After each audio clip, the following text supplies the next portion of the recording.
If you're someone experiencing pain on the inside of your thigh, also called your groin, then 9 times out of 10, this pain is coming from the adductor muscle group. Now, the adductor muscles are a group of muscles which sit on the inside of the thigh. Their primary role is to bring the leg in, which we call adduction, but they also help to bring the leg up towards us, called hip flexion, and they also have a small role in rotation of the leg at times as well. Now, the main culprit out of this muscle group that I tend to see is the sorest is the pectineus. This is a muscle which sits quite high up in the groin, and we tend to notice pain in this area whenever we're standing up from sitting, whenever we're getting out of a car or twisting on the spot, or whenever we're turning when we're walking. The pain can feel quite sharp, achy at times, and generally the leg feels a little bit stiffer to move. Now, most people would then assume that stretching it is the best way to alleviate these symptoms, or at least rest it. But in my experience as a physiotherapist who has treated this many, many times, stretching it and resting it doesn't tend to work too often. If anything, it can make it worse. So in this video, I'm going to teach you ways to improve groin-related pain using exercises which work quickly, and also using a technique on yourself, which I tend to tell all my patients to try and do.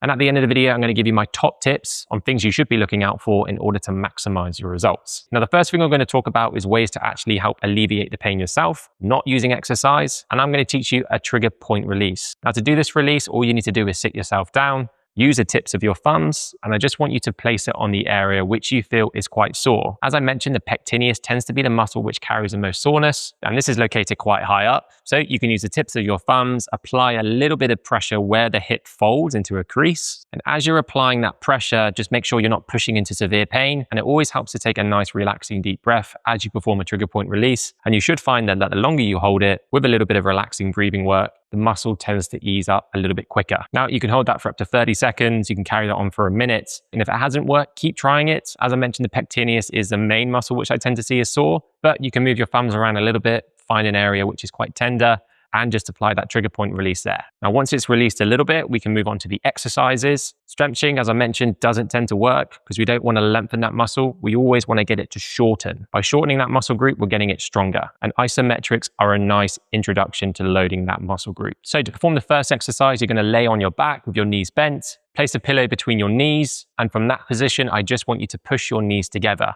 Now, you should feel a little bit of pressure on the inside of your thigh because we're getting those adductor muscles to work. Hold that for up to 15 seconds if you can. Have a little rest and then repeat that another 3 to 5 times. Now, if that feels quite easy, you can hold it for a little bit longer. You can push a little bit harder, but just ensure you are not pushing into severe pain. A little bit of discomfort is expected, but it shouldn't be severe. Now, perform this motion about once or twice a day. Alongside that, you're going to be performing one more exercise, resisted hip flexion. As I mentioned, the adductors also help to bring the leg up towards us. So this is also a nice, easy exercise to do. To do this, all you need to do is sit yourself down, place your hands on your affected side, try and push the leg up into the hands and then resist the motion with the hands. You shouldn't feel anything move, but again, you should feel pressure along the front of the thigh and on the inside of the thigh as well. Try and hold this for up to 15 seconds. Repeat another 3 to 5 times in total. Again, if it feels easy, just increase the length of the hold, push a little bit harder, and once or twice a day with this exercise with the other isometric adduction is a nice way to round it off. So try that trigger point release, try those 2 exercises. You should find within a couple of days quite considerable improvement.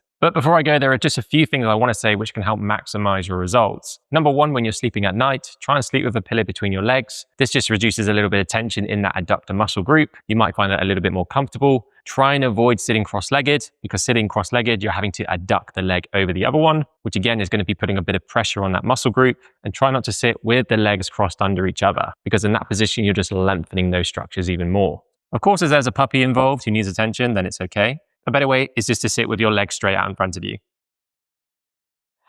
Lots of people tend to over-focus on inequalities from other areas, such as pelvis posture, muscle recruitment from other structures. But what we know from the evidence is that it doesn't really explain why people get groin pain. Usually groin pain comes about due to weakness in these structures in the first place. So long-term, we always look at strengthening them a little bit more. But if you've been told that your groin pain is coming about due to how your pelvis is sitting or due to how your back is moving, then save your money and go find someone who's actually going to help you. Groin pain needs to be strengthened. It needs a little bit of time, but these techniques that I've taught you in this video should really help. Now, you might have groin pain, but you also might be someone with lower back pain, specifically back pain, which is coming from your intervertebral disc. And if you want exercises to help with that, you can check out this video here and I'll tell you. And if you've enjoyed this video, don't forget to like and subscribe.